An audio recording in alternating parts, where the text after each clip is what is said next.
tere tulemast sotsiaalala töötajate tunnustusüritusele. Kõik head sotsiaalala töötajad, külalised, partnerid ja sõbrad siin saalis ja kõik, kes meid jälgivad läbi ekraanide.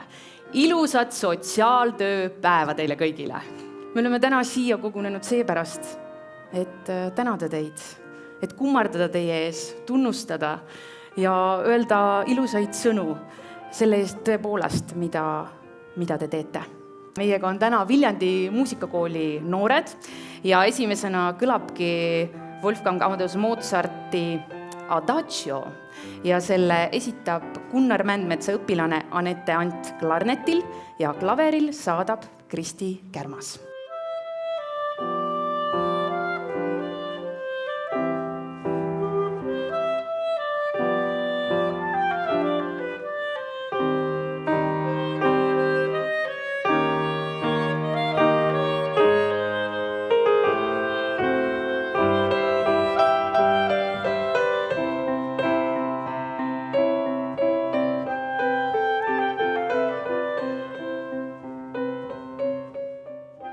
Mis see kõige parem kingitus sinu meelest sotsiaalala töötajatele niimoodi rahvusvahelise sotsiaaltööpäeva puhul ikkagi võiks olla? Tänane päev muidugi, aga...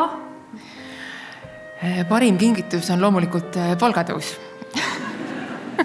mille eest ka Esta võitleb. Saab sõna minister, eks ole, saame küsida. Aga parim kingitus on tegelikult iga päev selline märkamine. Et märgakem oma, nii nagu sotsiaalvaldkonna töötajad märkavad, et ka meie tahame olla märgatud, mida me täna teeme. Et märgata, tunnustada sellist head sõna kolleegi poolt, tööandja poolt, ükskõik kelle poolt. Et see on alati see, mis viib edasi. Kuidas ise vastu pidada? Kuidas mitte läbi põleda? Sa oled 30 aastat selle valdkonnaga seotud olnud. Üle selle isegi. Tuleb teha kõike nagu südamest, selle tundega, mida sa nagu arvad, et sa pead tegema. Kuulda mu südame häält, on võib-olla õige mõelda. Et kui on vaja teha seda tööd, siis on vaja teha tööd, kui on vaja puhata, siis on vaja puhata. Leida seda tasakaalu igas asjas. Ja järgmisena kõlab Norra helilooja Edvard Kriigi pala Mäekuninga koopas, mis on teadupärast pärit Süüdist Peer Günt. Ja see räägib siis sellest, kuidas Peer Günt oma unenäos satub trollide koopasse ja trollidele see sugugi ei meeldi.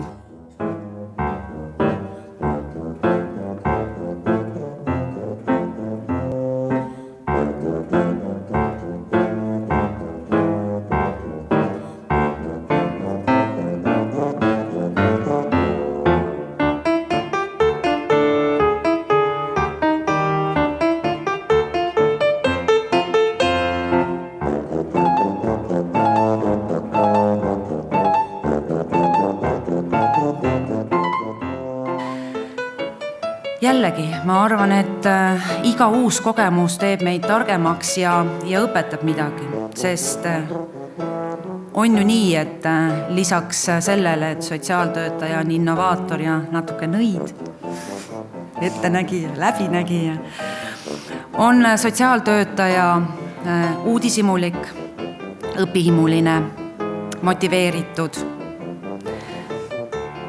Ja see teeb mulle suurt head meelt, et me saame täna koguneda siin, jätkata seda traditsiooni, vaadata üksteisele otsa ja öelda aitäh. Nüüd Dmitri Šostakovitši valss 2 viiulile ja seda esitavad Riina Pürgi õpilased Elinor Luik ja Kirke Katrin Vingisaar.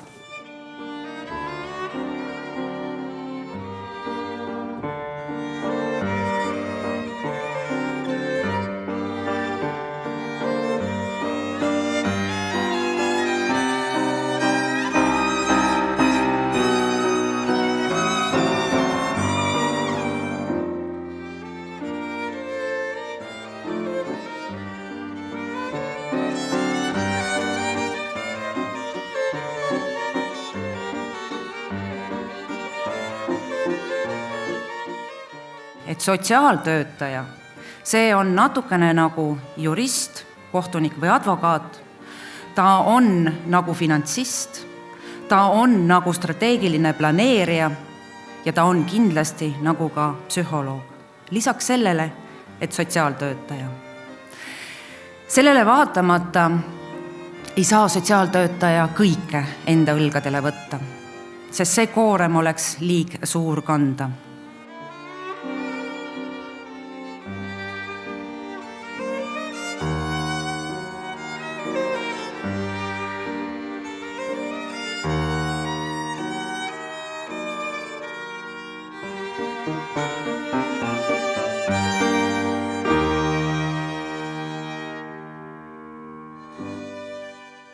Me vist oleme nüüd siis valmis, kui teie olete valmis.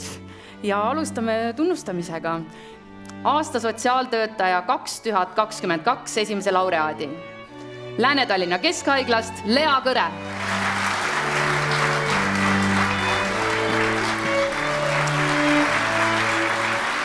Ma palun lavale aasta sotsiaaltöötaja 2022 teise laureaadi Kiili vallavalitsusest Karmen Heinmaa.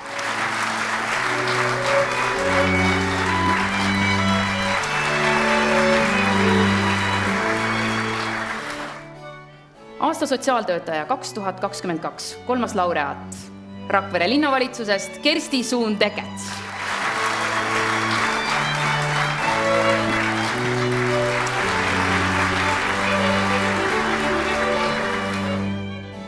Aasta 2022 tegevusjuhendaja on osaühingust Koduhooldus Maiu Toots.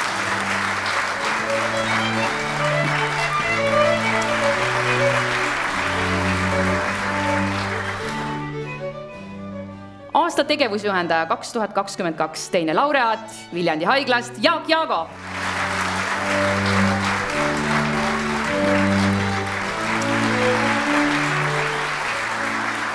Ja laureaat on Signe Laar Tribuline osaühingust.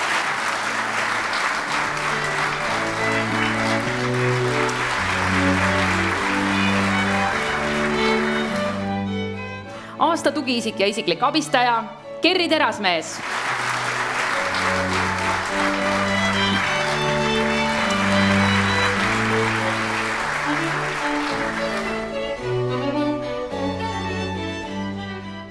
Nii et kõikidele kolleegidele teadmiseks, meil on Annela valitud aasta lastekaitse töötajaks.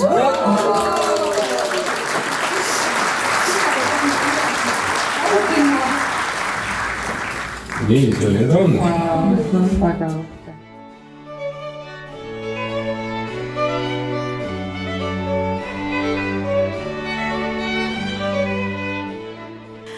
Aasta sotsiaalvaldkonna ennetustöö laureaat on Vabatahtlike seltsiliste liikumine ja esindaja Karin Talalaev. Palun lavale, palju õnne!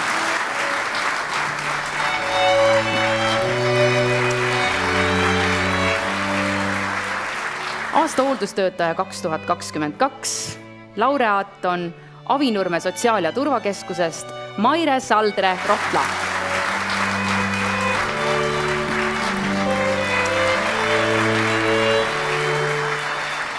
Aasta hooldustöötaja 2022 teine laureaat on Viljandi haigla hoolekandekeskusest Iivi Niinemets.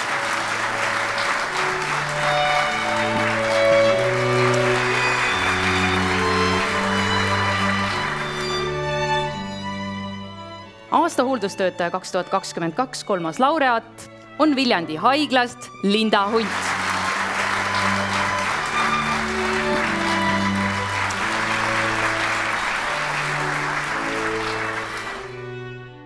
Noor, tark, uudishimulik ja tulevikku vaatav on Pärnu Sotsiaalkeskuse Paikuse päevakeskuses Tuulimai Tomingas aasta noor sotsiaalvaldkonnas.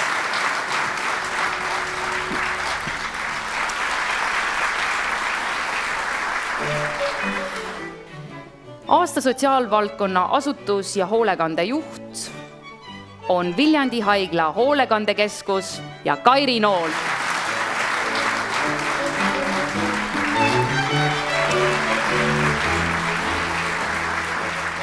Aasta kohalik omavalitsus 2022 on Keila linnavalitsus. Eike!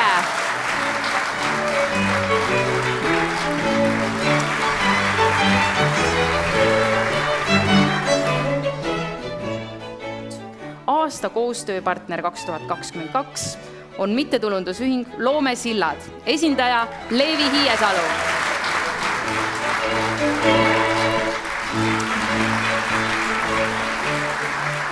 Aasta ESTA liige 2022 on Katrin Suimann, osaühing Hea Abi teejuht.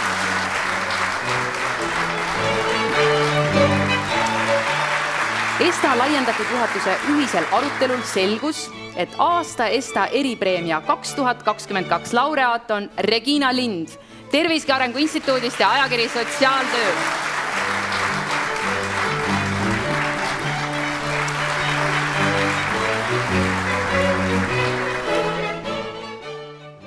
Esimene elutöö laureaat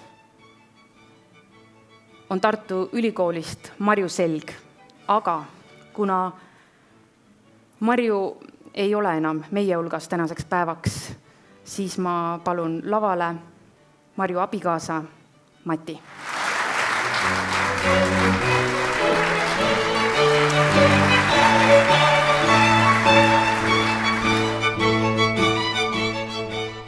Ja teine elutööpreemia laureaat on Tallinna Ülikoolist Marju Meda.